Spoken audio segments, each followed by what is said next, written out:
Hello, I'm here in this beautiful piano salon Cristofori in Berlin, where I will perform the Well-Tempered Clavier by Bach tonight on this beautiful Erard piano. Hello, I'm Aaron Pilsan, an international concert pianist, and in this video I would like to show you the differences between a historical piano, such as an Erard, and a contemporary, a modern piano, such as a Steinway, for example, and what the difference is when it comes to the interpretation. So stay tuned. In this piano salon there are many different instruments. There is a Bösendorfer grand piano, there is an August Förster and many different others, and there's also this historical Erard. Erard was one of the most famous concert technicians in the 19th century, and many artists, including Franz Liszt, enjoyed performing their concerts on an Erard piano. It was one of the first instruments that had a mechanic for repeating the notes really fast, so it had a lot of advantages technically, compared to other instruments. So if you, for example, wanted to play a piece like Rush E, that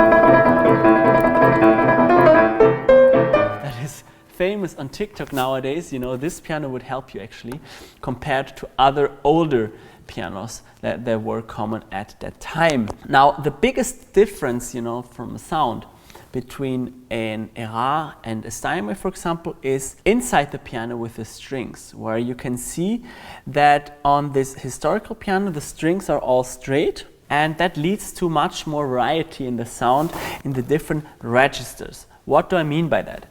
If I play a piece, for example, like the Prelude and Fugue from the Well-Tempered Clavier by Bach, there are different voices in different registers. Some up here, some up here, down. And there is much more variety in sound and difference also between the different registers than on a Steinway, where the strings are, crossing. So the sound actually blends a lot between the different registers, especially if I play a chord.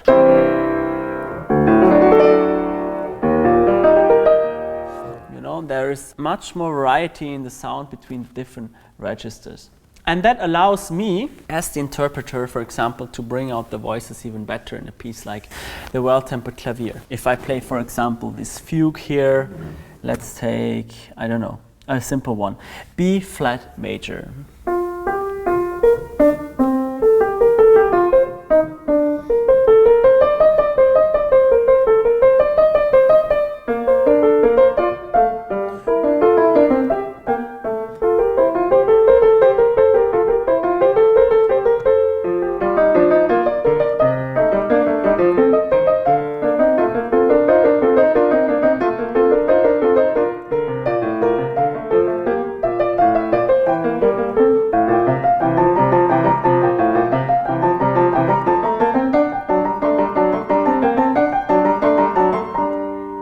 There are much more colors, right, to the playing.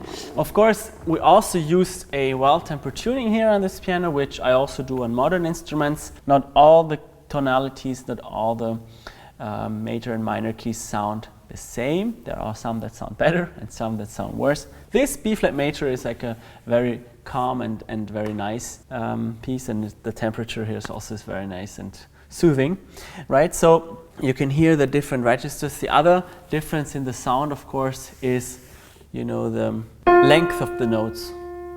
On a Steinway piano you have a development of the sound like this. So you first have kind of a development of the sound, and then a long diminuendo until the note dies down. On a piano like this Erard, the start of the note is much more direct, and it also disappears faster, so it's more of a speaking sound. It's even more the case on even older pianofortes, forte pianos, but on this already you have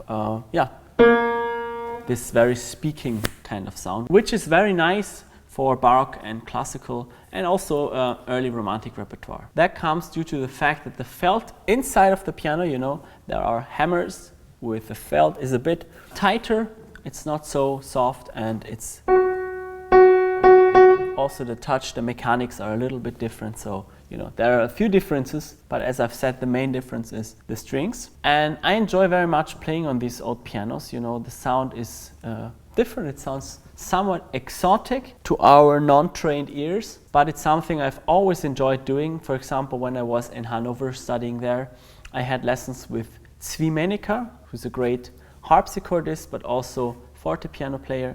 And he showed me all these different instruments and also introduced me to them, the harpsichord, the clavichord, and these forte pianos, older ones, also from Mozart's time, from Schumann's time.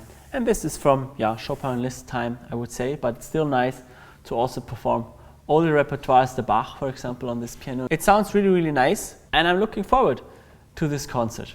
Of course, you need to adapt your technique a little bit to this instrument too, because the touch is a little bit lighter than on a modern piano. There is less weight on the keys, so that sounds, of course, in the beginning nice. You can play very fast, but of course you also have to get used to it, right? It's like if you have a car and the pedals are very, very different. You just need to get used to it in the beginning. And I'm not sure about that. I think the keys are also a bit smaller, not much, but a little bit. So you have to adapt to that too. And then there is no middle pedal here, right?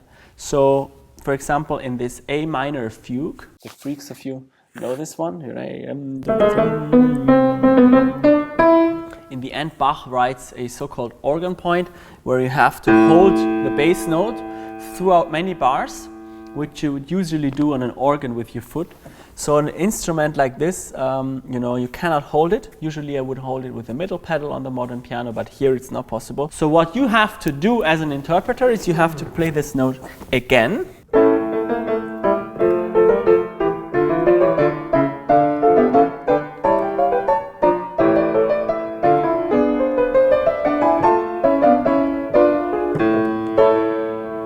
Like here, right? Yeah, so that are a few little changes. It would take much more time to get used to playing technically demanding repertoire, such as the Chopin etudes, which you could also perfectly play on this instrument.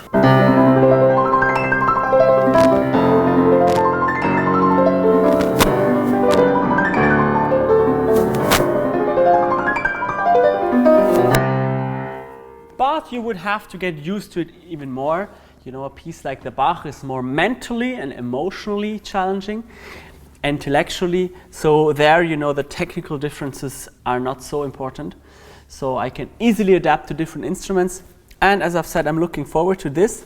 Let me know in the comments if you want to see more videos with historic instruments, and if you also want to learn on how you can play these pieces like the Chopin etude or Bach Prelude and Fugue, then let me know and apply for a free test lesson with me at aaronpearson.com/academy, where we will work out together where you are right now, where you want to go, and how we can get there. So please apply for this lesson. It's really for free. You have nothing to lose. Don't forget to subscribe to the channel, and we'll see each other again in the next video. Take care.